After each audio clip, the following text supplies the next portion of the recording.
So this is actually the first video I've recorded in almost 6 weeks. Last 6 weeks kind of been extremely hectic and surreal.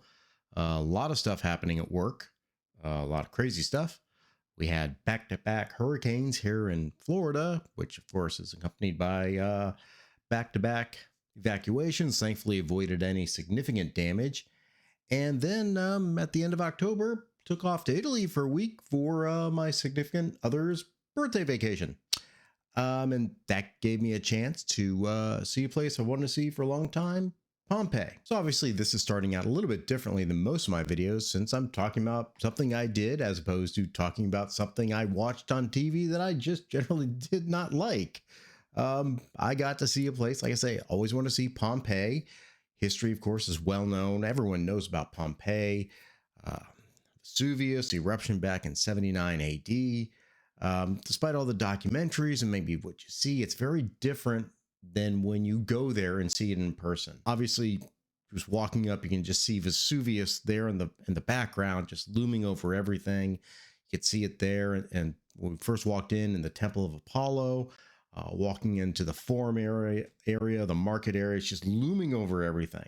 Of course, you know, the city was buried in ash, which preserved a lot of it. Amazing to see all the mosaics and art that was preserved somehow just by the ash.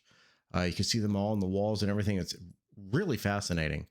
You could see the bathhouses and how they had plumbing and created hot springs and like spas, hot spas and everything. And of course, you know, the casts of the bodies of the citizens of Pompeii, all of it is just amazing to see. But really what was so interesting was like little tiny fascinating bits, like the way the roads were constructed for primarily cart travel, not people to walk on. People would walk on the sidewalks, but there'd be these blocks in the roads, which are basically like crosswalks. The roads would be filled with water and refuse and everything, so people would avoid it. You could see the markets and the stalls. So the market, you could still see the ridges of where doors would slide back and forth to open up markets. And then oddly enough, number of stone penis carvings throughout, which our guide explained was primarily due to I guess a symbol of fertility or strength. There was also a lot of erotic art around Pompeii at the time, which I guess was, you know, common at that time. And if you wanted to, you could buy some magnets in the store to show that. So really, we had a good 3 hours walking around the city, and you could spend many more hours there. But it was an hour's ride back on the bus to our hotel in Sorrento. And I decided, you know, just watch a movie. I had a good signal on my phone, tapped into my personal Plex account, and decided to watch a show which seemed oddly appropriate.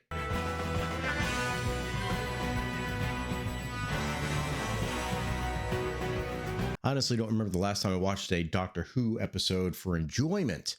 Last time I watched a show that was called Doctor Who, featuring Dr. Ncuti, was Ncuti Gatwa's first season, which was only 4 or 5 months ago, amazingly. But this was a David Tennant episode. This was the 4th season, his 3rd season as the Doctor, and Catherine Tate as Donna Noble. And it's her first trip in the TARDIS, and he decides to take her to Rome. But as he gets there, it turns out they're not in Rome at all. We're in Pompeii. And it's volcano day. The Doctor and Donna rush back to the TARDIS to get out because this is a fixed point in time the Doctor cannot change, only to find that it's gone. Turns out that one of the local merchants, since the TARDIS has been sitting right on his shop, decided to sell it. But the good thing was it was sold to the Doctor. Modern art. Out of the way, that's it. Oh, Rhombus, I'm a little bit piggish. Get me some ants and honey, there's a good man. Okay, it's not the Doctor yet. Peter Capaldi is a good 6 years away from becoming the 12th Doctor, and here he's playing a local marble merchant named Caecilius. It's actually taken from an actual banker, I think, in Pompeii at the time. So now we technically have two doctors in the show, but that's not all, because we also kind of have two companions. I beg audience with the High Priestess of the Sibylline. Yep, that's Amy Pond as a member of the Sibylline Sisterhood, and she's following the Doctor and Donna around to report back to the other sisters. This is Karen Gillan's first appearance in Doctor Who. I really couldn't recognize her when I first saw the show and when she came back on as Amy Pond because of all the makeup. To me, this episode is very much what a Doctor Who episode should be. A nice, contained story that leaves a little bit of hints about what's going on for the rest of the season. And also, this is, of course, an Earth-based episode drawing on parts of history. Again, something that Doctor Who did very early on when it first began, focusing on a historical event and then aliens somehow interacting to cause problems. We have a Monster of the Week, a classic Doctor Who staple. And this time, it's the Pyroviles, who are rock-based humanoids that have a liquid magma interior. Basically, the plot line is the Doctor and Donna are confronted with the events of Pompeii. The aliens, the Pyroviles, whose planet has been lost, are trying to use the power of Vesuvius to convert the people of Earth into other Pyroviles. That means that if they use the power of Vesuvius, that means Vesuvius won't erupt, Pompeii won't be destroyed, but the Earth will be taken over. So in order to stop the Pyroviles, the Doctor has to let Vesuvius erupt. Okay. The whole planet is at stake. Thank you. That's all I needed to know. So obviously this was a very fitting episode to watch, returning from a tour of Pompeii. I've always liked David Tennant episodes. That's actually what got me into Doctor Who. But watching it reminded me of how much Doctor Who has changed over the years since Russell T Davies first rebooted it in 2005 to where it is now, where RTD is basically returned as the showrunner. Of course, back then, to me, it always seemed that RTD was very much focused on the story.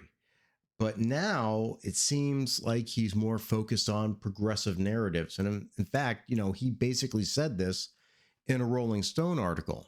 When RTD was asked about the introduction of Donna Noble's transgender child, the Doctor being chided over pronoun usage, an episode regarding women's productive rights, and how this all laid into, these modern sensibilities, he said, if you're not writing that in 2024, what on earth are you doing? For me, this is one of the problems, obviously, with the new show, the new Doctor Who show.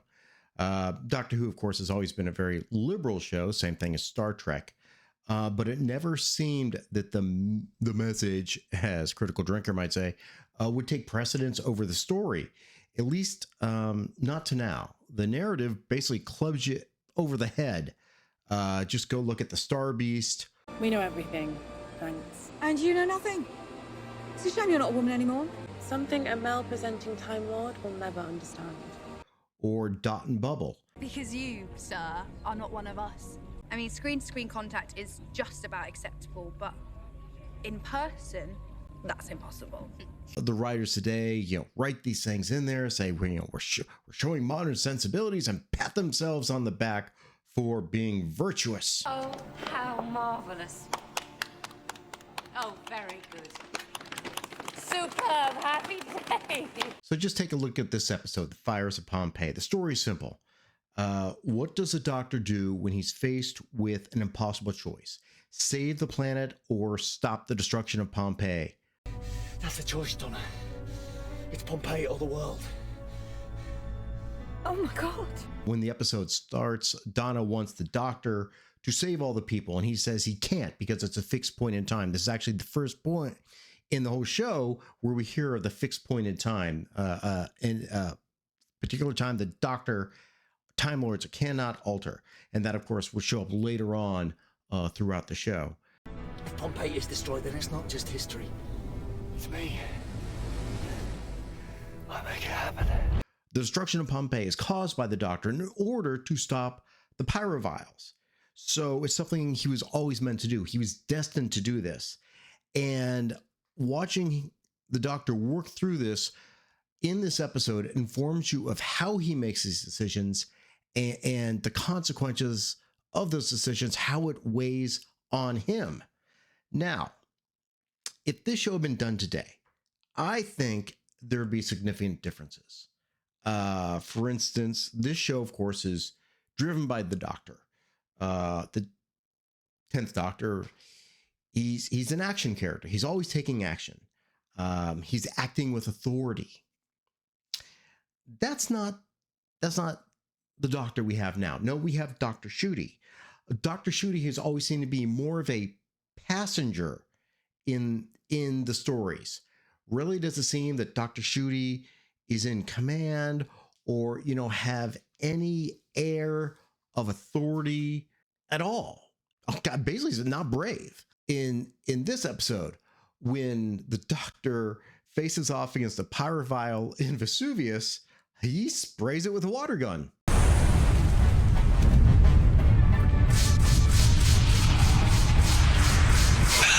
Yes, it's ridiculous, it's goofy, but it's also ballsy. If Dr. Ncuti was confronted with the giant stone monster pyrovile, what would Dr. Ncuti have done? Vile, incessant. Okay, maybe he really wouldn't have done that. He did do that a lot, though. Also, don't forget when the Doctor is faced with the decision of causing the eruption, ultimately destroying Pompeii, he knows what he has to do. He's reluctant to do it, but he still takes that action.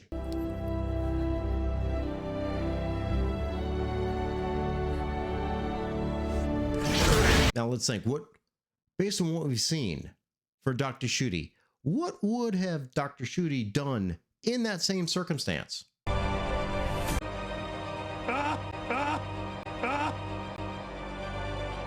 Yes, I know. I'm just making that up. Well, this is nonsense. Well, that's one word for it. We don't actually know what Dr. Ncuti would have done, but we have an idea just based on how he's been portrayed. And look back, but compare that to the 10th Doctor, the 11th, the 9th, the 12th. The Doctor is supposed to be a hero. He's a heroic figure who acts in his heroic ways. The Doctor could not save Pompeii, but he realized that he could save one person. Come with me.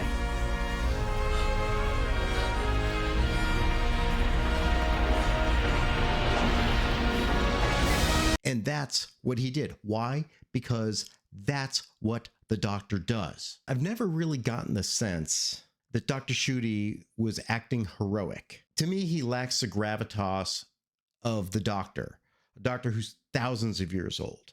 The 1,000-yard stare that Nerdrotic describes the Doctor as having. More than that, it doesn't really seem like Ncuti Gatwa has a grasp on the character of the Doctor. He's not playing a character. He's basically playing himself. It's just Ncuti Gatwa wearing Doctor clothing. You know what? It's fine. It's fine if Ncuti Gatwa plays off himself, right? When he was playing a young gay black man in Sex Education, obviously he drew on his personal experience. That's fine. That's who Ncuti Gatwa was. That's who the character he was portraying was. But the character he's portraying now is the Doctor. The Doctor has a certain history. He has a certain mythos. He has a certain way of acting. All the actors before Ncuti Gatwa and Dr. Jodie, they developed their own Doctor character. David Tennant's Doctor is not the way David Tennant acts all the time. Matt Smith's Doctor is not the way Matt Smith acts all the time. Go back and look at the other characters they played. They developed their own Doctor character. That's something we don't get with Dr. Ncuti. We just get Dr. Ncuti playing Ncuti Gatwa. You know, just because you say you're the Doctor doesn't mean you're the Doctor. I'm the Doctor. Yeah, so anyway, if you've seen any of my reviews of the most recent season of Doctor Who with Ncuti Gatwa, this commentary should not come as a surprise at all. Yeah, shocking. I didn't like it at all. But that was my takeaway. That was my takeaway when I went back and watched an older episode of Doctor Who. Good point. Well made. And what do I recommend to you? Go watch some old Doctor Who. Oh, the stuff of legend. Don't expect much from Ncuti Gatwa as a doctor. Doesn't sound like they're getting a third season. Don't expect him to portray a doctor as a doctor. Continue to just expect him as Ncuti Gatwa. So yeah, go back and watch Doctor Who. And if you get the chance, I highly recommend going to Pompeii. Questions, comments, witticisms down below. Click all those good buttons. See you next time. He always says that.